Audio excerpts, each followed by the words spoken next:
Bonsoir ou bonjour, ça dépend de ce que vous avez nangai. Na isu le lopoto solo là. Na moi analyse nanga na salaka. J'espère que na moi contribution nangai nazo peut faire avancer mboka to solo la mboke. Donc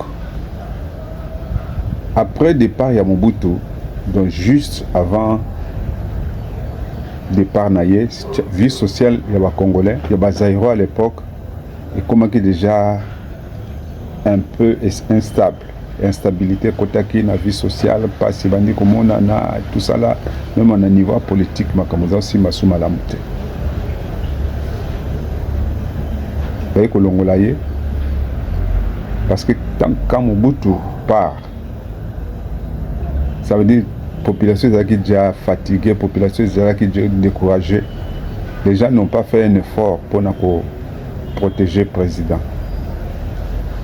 Et tant que les rebelles bazo ya, les rebelles bazo ya, tant que bazo annoncé arriver dans la Kinshasa, la population qui a souhaité ya pour libérer bisona passion to comment ils ont déjà dans temps souka. Mais on est là à nous rappeler que Mobutu Tchaka Mboka na niveau moko, na niveau intérêt sérieux, vraiment il avait tout fait pour élever les Zaïre à l'époque. La période à Mobutu, dans la Coupe d'Afrique, les même 68-74, la période à Mobutu, Zaïre a participé à la Coupe du Monde. La période à Mobutu, combat il y a Ali Foreman, Biloko Belé, comme on disait à l'époque. La période à Mobutu, tu as arrivé à relier même 3 jours.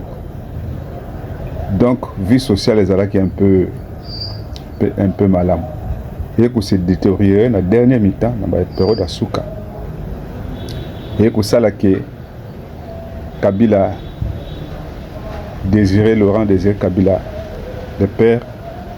Avec le pouvoir. Tant que vous avez pouvoir, à saliment effort, dans à peu près 4 ans, il y a rehaussé un peu le niveau, il y a vu, il y a zéro, comment il Congolais dans la période de musée, comme rehaussé un peu le niveau, il y a Congolais. Vie sociale, comme il s'améliorer, comme il s'écarte. Mais comme il s'écarte.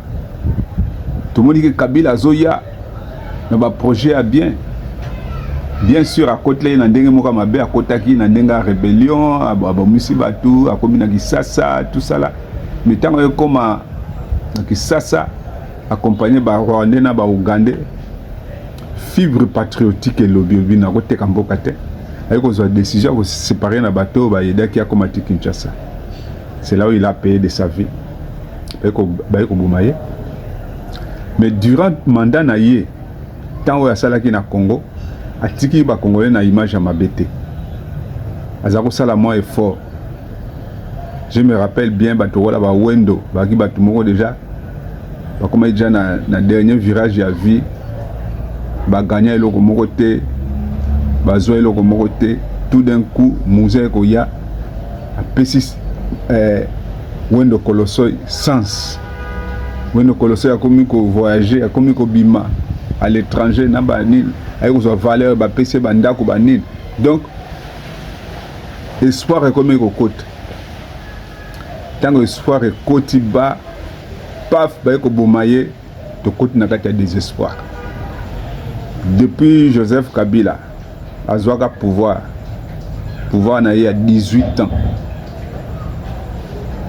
ceux qui ont conscience ceux qui ont fanatique te tokoyi koluka trace au Congolais les lois koyi côté le malobi que ngai écoute na période à Kabila Joseph talelo ko talelo to luka mo ba trace que à ça là qui moi boyer mais ça difficile mboka comme qu'on s'en fout et s'en fout ça qui de plus en plus na passe comme ils allaient qui plan et bateau bazaki bakana projet ko ba claniser Congo plan na bango ils allaient que peuple congolais comme à niveau moko ya passe niveau moko ya passe niveau moko ya passe ya bassesse il y a il y a bassesse, il y a humiliation niveau moke a comme na période moka monika ke mboka ngoka soki ba ozona bango wazwa kaka voire même ba comme na ba langage auto teka na biso mboka ngoto ka blambongo parce que tant ba langage à côté ya ndengo ne côté ils a déjà peuple azada dans kati ya désespoir et tout en ezalaki ya ki plan tant Joseph Kabila a eu pouvoir ils allaient quitter pour amatisa congolais ils allaient quitter pour administrer les congolais qu'est-ce qu'il a fait azuma groupuscule ya ba congolais groupuscule ba congolais il les a fait de ces sujets à pesi bango moi bozu à pesi bango moi malamu pour na l'accès image que mboka za bien mais la majorité a eu peut-être 2% ba congolais à pesi bango ba moi ba malamu bato ba ki tout autour na bazo lia ba minako ba Shadari batu lokola ba mama Sifa batu wana ba pesi bango ba marché donc congolais comme il lokola mupa na kati mboka ne mokazo liate vraiment réduit dans une expression sur tous les plans et ça en a plan social et ça en a plan politique et comment il y a une période moko boye bazo luka ba voter ba député na ba comédien bazo poser ba candidature na ba wera son bango tout balinga ba comme ba député mon ndingo tout ça na ba député na parlement moko ya ba excusez-moi le terme ya ba ignare ya ba bourrique batu moko baza même expression française au monde député les qui na télévision zo ba français c'est la catastrophe tout on est allé pour na ko humilier Congo pour na ko rabaisser Congo dans une expression moko réduite. Machiavel aloba na akomana mukanda na ye que soko lingi o détruire mboka ko se salir même pas maboko. Le cas parmi la population ba o baza ba médiocre ozui bango o inculquer ba mentalité ya mabe bango mo ba ko maltraiter ba population na bango ba maltraiter ba peuple na bango yo vai na onye ozolia na yo makolotie na likola fauteuil ozotira mo ba bomana. C'est la stratégie qui a été faite là. Stratégie oyo Kabila a eu un groupe de ba sujet na ye a chibango na sima ya parti na sali PPRD Terre Sainte na bango Kingakati. C'est là où ils ont planifié tout pour nous maltraiter la population. Dans le régime, il y a Kabila, Joseph Soboke dans Google. Bokomi, quels sont les morts politiques du régime Kabila Joseph? Bakobim c'est là toute une liste. Bakobim c'est là donc bakobim c'est là page belé. Bakobim c'est là page belé pour le régime na ezalaki nakatia makila ba shebeya ba amatungulu ba kapangala ba rosimukendi ba oto yebi bongo ba oto yebi te ba lekaka na passé simple kaka ndekwana moni régime moko vraiment équitiste bat même na niveau kaka ya niveau universitaire niveau scolaire aux bana ya des régime à 18 ans ba oto bazaki formation scolaire formation universitaire na période oyoki mwana auto ça l'examen de terre régime wana azololo français mais na soni moni mutaleki na télévision babi ke wa za député azololo français pour ça obombama pour ça vous kumba okota neti Autriche ne kasa kokota ta mutu na c'est pour catastrophe français ndengoni ya kotengama ya pente. La pente. Donc mboka ezalaki maya kokufa. Et ça me déçoit un peu tant nazomona bandeko na biso misusu bake na Nairobi pour bakuta na Kabila dans un fourre-tout babengi yango sauvons le Congo. Congo ni nango ya ko sauver. Agoya ko sauver Congo o ya bomaki. Parce que oyo natali vidéo moko boye na Mbinza nete soki Mbinza ozone soki Mbinza nini ba ravement éboulement et salon kuna ba érosion depuis 1985 ba kufa ba nini c'est en 2000 2024, 2023, 24, 25, là, que le gouvernement est en place, bah, ça l'effort pour Baluka, bah, colmater, bah, brèche, bah, solution, bah, tcha, moi, paix, na batouana. Depuis départ à Mobutu, qui s'inso, éboulement sur éboulement, érosion, bah, koufa, régime à 18 ans, na ébité soka yebagi, bah, yebagi, que, kuna bah, bazali, bah, koufaka. Côté bah, koufaka. Donc, quand je vois des gens qui sont à Nairobi, Sangani, pour ça la opération en sauvant le Congo, ça c'est se moquer des gens. C'est moquer purement des gens. On a l'impression que, pour ne pas citer son nom, les leaders du régime de 18 ans, celui qui avait dirigé le régime de 18 ans, abelaka maladie wabenga yango la pyromanophobie soki na fondé yango maladie yango pyromanophobie ezali maladie moko eza na bato moko boye ye a créé na ye désordre, a créé trouble, azwi moto atie aye na babido atie moto na ndenge bomba bato baziki après ye wana ye azoyambangu na camion pompier nazo sesa bino pona oboma moto ay ko boma moto alors que ye moko nde moto apelisaki moto wana un pyromane. Ça veut dire c'est lui-même qui met le feu et puis aye ko bima le rôle la pompier pour aye ko aider bino. Régime à 18 ans. Toyebaki guerre ezalaki na est kuna ba M23. Mais toyebaki te que lui-même o azalaki kopelisa moto na est kuna M23 yende mutakoya na dernier mi-temps na sukawa lokola pompier po ya koboma moto. Et ça quand même normal, muto apelisaka moto yende mutayebi ndenge kobomango. Parce que lelo yo soki ye muta régime à 18 ans lobika ke côté kuna guerre si la pesi ba mot d'ordre tout ça la batona boaki minduki puisque yende moko apelisaki moto. Yende moko nde akoki koboma moto wana. Mwende makambo ezoleka. Donc pas si mingi. Nzambe aye ko sala grâce aye ko pesa na peuple congolais un dirigeant authentique de père et de mère oyo ayebi souci ya mboka oyo ayebi pasi ya mboka oyo son seul but souci na ye primordial ezali peuple azana kimia peuple alia bonheur ya mabele na ye. Vous imaginez que na est kuna bato agoma bato abaruchuru bato tu ya est ona ba na se mabele na bango ba minéraux ezali ya ba minéraux oyo ko comme ça ba multi milliardaire mais rien balala bazola na bango mia bazozanga tambonga ko ya lipa mais ba minéraux ngo bato bazoyiba bazoki no dondo na côté msusu.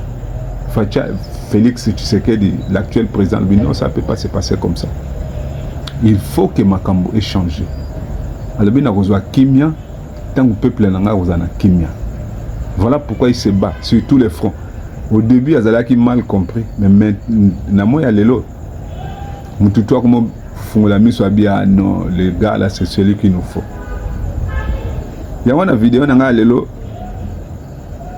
Nalingina sabino deux réalités fondamentales pour le futur ya régime ya Félix Tshisekedi. Deux réalités. Et que ça la mandengo wana que les gens veuillent ou pas et c'est comment ils a tracé, ça va se passer comme ça. Réalité en Wezanine. C'est une réalité qui n'échappera pas na Congo pour le futur Afachi. Qu'est-ce qui va se passer? D'abord, nous devons comprendre une chose que 2028, Félix Tshisekedi a aucunité. A aucunité pourquoi? On a expliqué, je ne suis pas Tshisekedi, je ne suis pas Moutaï des Pes, mais j'ai fait mes analyses. tous les Congolais dans l'unanimité, ceux qui ont le même sondage, tu comprendre que 70% des Congolais ont apprécié l'effort Tshisekedi a pour développer Mboka. Malgré les obstacles, malgré les effort. À quelques enfin diplomate qu'il est, à quelques américains, les occidentaux, pour la coopération, pour que Mboka ait la source pour développer ma casse. Parce que nous devons savoir une chose, même ce qui est la République démocratique du Congo avec ses 2 345 000 km², n'a à peu près 20 millions d'habitants. Batiki biso na kimia, tozo exploiter ba minéraux na biso na kimia, tozo teka ba minéraux na biso na kimia. On va être peut-être le deuxième pays le plus riche du monde. Bamindele ba yebi batu mingi ba yebi balingi te que cela arrive. Yangwana bazo tia biso ka ba difficulté. Tu sais que dia linga comme samboka na ye na niveau wana. Yanga zo bengi sa ba investisseur, ba américain boya, mabele angoyo. Bo travailler na lingi souci nanga congolais azwa par na yena oyo bino za ko sala. Ça to lokola ba chinois contre ba chinois bazo danzela moko to monate. Leloyo ce que na YouTube au communiquer les rocades de Kinshasa au monde a bisulu ba vidéo banzela bazo ko sala partout. Ça veut dire que le Félix il tient vraiment ya ko développer Mboka. Maintenant les réalités là oyo biso photo yeba c'est quoi?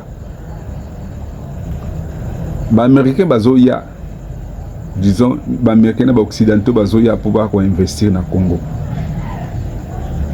Tous les efforts sont mis.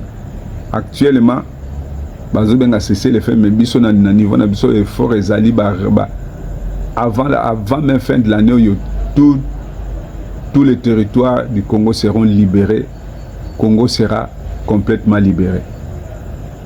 Ba investisseurs bagoya. Baya ko investir dans la paix et le calme. Paix et calme. En dehors de ce que les prophètes ont dit, tout le monde ba investisseur bagoya ko investir na paix et puis na calme. Tango bakoya ba okuta climat ya ba faire ya malamu. Alors bazoko ya pendant ce temps mandat ya président etikali kaka na 2 ans. Aucun pays, même les États-Unis d'Amérique, même l'Europe, même les Arabes, ils investir un investissement éphémère, un investissement régime échangé, non. Ils vont investir là où il y aura la stabilité. Ça veut dire les garants de la stabilité en Congo, ils allaient Félix Tshisekedi. Félix Tshisekedi a fauteuil, il partira seulement ceux qui kimia paix et continent Mboka. Il sera prêt à partir. Maintenant, ça va se passer comment? Ça va se passer comment? Kamere Azalaki, parmi les éléments gênants, au Bazaï, qui empêcher l'ambition et président pour nous développer Mboka et Salama. Mais il ne manifestait pas ça là. La première chose qui bloque l'épanouissement de ces alliés constitution d'Abisso. Ceux qui ont une constitution, quand je parle de la constitution, on est beau traiter tout ce que vous voulez traiter, prenez la constitution, il faut lire. Vous avez un article, ils ont un défaveur et un développement en Mboka. Ils ont par contre au profit à Batoubaouti Libanda. L'article, il y a coupé ça, ma belle pour la minorité, on n'a jamais de minorité chez nous, tout Congolais. Et puis, découpage de territoire, Bassala. Il y a 26 provinces. Ils ont qui pour un avantage à Congo. Ils ont qui découpage de Mokoboé. Ils ont qui projet déjà planifié pour la Est kuna base en facilité. Il y a qu'à annexer ba partie wana découper. Il y a bakataki. La preuve en est que depuis que le Congo a été découpé en 26 provinces, la province nous sait comme incontrôlable. La province nous sait comment dans une insécurité, la province nous sait comment vraiment incontrôlable parce que morceau est qui est belé. Ce n'est pas na ambition ya Congolais que bakabola biso je donne un exemple. À l'époque, on avait le Kassai oriental et le Kassai occidental, les deux Kassai. Les deux Kassai, ils ont un bloc solide. Maintenant, ce que deux Kassai, on est combiné, on est belé, kabole, comme ça, banini, na ebisu, na kate. Pour quel intérêt, pour quel but? Parce que à l'époque, par exemple, Kassai, ils allaient qui mi balé. Bah, parti, monsieur, ya Kassai occidental, ils allaient pauvres. Ils allaient vivre na ba richesse ya Kassai dans l'ensemble. Ce qu'on a découpé en gros, ils ont parti msusu ya bakasa ikune tika ina ngo pauvre. Ngai le rôle ngam na mutaki sangani. À l'époque on appelait Nabiso bata Ozaïr kuna. C'était tout un bloc. Les autres communes ba Chopo, ba Masisi, ba nini, mais tout ça là c'est pourquoi si on laisse qui s'engage dans un bloc où les bases où les tous dans un bloc qui s'engage, c'est une force et une richesse. Donc, le découpage wana ezalaki à dessein. À dessein, ça veut dire pour nous déstabiliser Mboka. Yangona, la première des choses est au Salama. Quand le président de l'Assemblée sera connu, quand le bureau sera placé, ce qui sera mis à table, c'est il y a changer complet, pas modifier, changer complètement la constitution. Pouvoir à 18 ans, la constitution pour bien à Bango, pour bien à Congolais. Et quand la constitution sera complètement changée, ouais, ça la vérité, il faut changer. Quand la constitution sera changée, tout comme on a un régime, il y a 6 cas, il y a 7 ans. Si la constitution a changé, ça veut dire que le président actuel, s'il veut se maintenir, il repart à 0. À repartir à 0, à ce premier mandat né à 7 ans, ceux qui septembre que vous allez voter, il peut suivre le vœu, faire un deuxième mandat parce que ce sera 2 mandats non renouvelables. Alors, projet Wana est allé soutenu par les Occidentaux, par les Américains, parce que les que n'investissent pas dans le Mboka. Car dans 2 mois, dans 2 ans, écoute, non,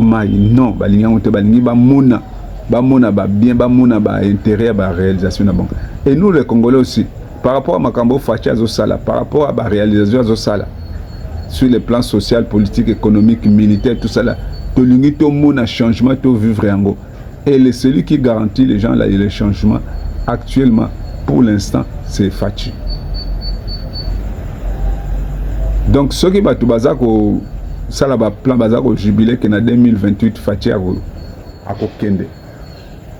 Je doute fort que Ezala Ndengwai. Je ne suis pas un prophète, c'est une analyse que je suis en train de faire. Je doute fort que Ezala Ndengwai. Et puis nous devons savoir dans les jeux politiques, quand un pouvoir est en place, il cherche à conserver le pouvoir. Donc, l'union sacrée, les pouvoirs en place, ils vont tout faire pour que la constitution la changer et que le régime de Tshisekedi la reconduire pour 2 ans. Un mandat à 2 ans, il y a 7 ans.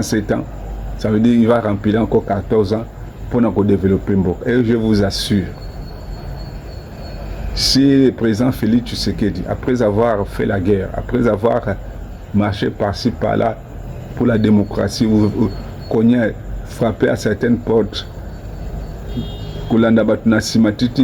il obtient enfin gain de cause avant de s'y à comme il gérer, à comme il peut savoir ordre pour Makambo Salama. Tout le monde a changement. Tout le monde a pour offre profonde ya banana yango déjà wana chemin de fer ba train au poussana. Tout le monde a calamité bateau à pêche koya. Ça veut dire le régime de Fachi, nous voyons des choses palpables, nous voyons des choses concrètes. Ba opposant au bakenaki na Nairobi, ceux qui bakenaki pour Mbongo, ils ont mabete même ngaso ba benga ngana keninguna kenanga ko yuko na zimbongo na ngana chena poche meneza na kati ba idée na bango ya kili wana te. Réalité ezali que Félix 2028 akokende te akotikala. constitution ezala changer pour continuer pour ayeba ko sala bien comment faire pour développer mboka parce que ça na ba dossier belé faut kotala makambo ba régime ya ba nationalité na biso ba double nationalité faut totala makambo wana makambo des pères et des mères faisons na table ba loi musi faut kota ba loi contre l'usurpation ba loi contre l'usurpation d'identité loi ne faut kota po tolingi sute ke mutu auti na ye wapi auti na Afghanistan auti na ye Soudan du Sud auti na ye wapi aye akoti na Congo paf congolais zumbonga ngindi paf tango bakotimbela ya bendani pendant cette asia nginda déjà angini frauduleusement batiki pa ke na mbongo soki to comptabiliser na régime à 18 ans bayo bakota bazwa bimana bango bien avant banginda même à étranger bazé belé mbongo na c'est que toko récupérer yango rien une loi na mona ki mvonde ayiko lamuka na retard ya zalaki on a depuis gouvernement du 18 Renyaka oko ça loi mo sur le détournement de fonds ah yo ça la loi de détournement de fonds sur le régime à Fati fallait zo boula ngona régime à 18 ans lingo kanga ba détourner belé zo ça la monde sikoy. Voilà pourquoi na yaki ko ça la vidéo pour na yebsa ba peuple congolais que réalité deux réalités oyo toro ko bossa na yango jamais constitution que vous allez changer Félix Okende na 2028 à continuer même à ça la deux mandats à 7 à 14 ans et nous verrons les Congolais être changés. Il n'y aura pas de bain de sang. Même ceux qui population, soit une population, est-ce qu'il y a tika lobi akende? Félix Arotika là parce qu'il fait des choses. Depuis que Mobutu Akenda, Mosé Aye, Tozu Tshisekedi pendant 18 ans, au jour d'aujourd'hui, Congolais, comment on voit sens, comment on voit moins valeur, il y a personnalité, valeur, il y a mboka na comme qu'on a reconnu, même au niveau des Nations Unies, même au niveau de la communauté internationale, comme qu'on peut ça Congolais, valeur pour na effort, mon balo Félix Tshisekedi au sala. Faut tout supporter, tout reconnaître qu'il est là, il sera pour nous pour longtemps.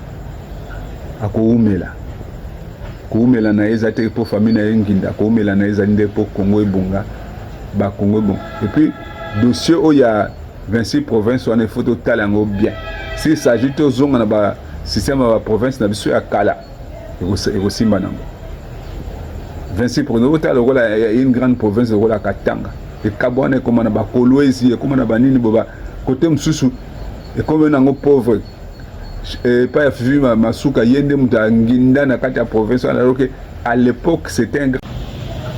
Voilà ce que j'avais comme analyse à faire, idée à donner pour la continuité, le futur du président Tshisekedi. Le futur du président Tshisekedi en RDC futur na ezali ki akozala.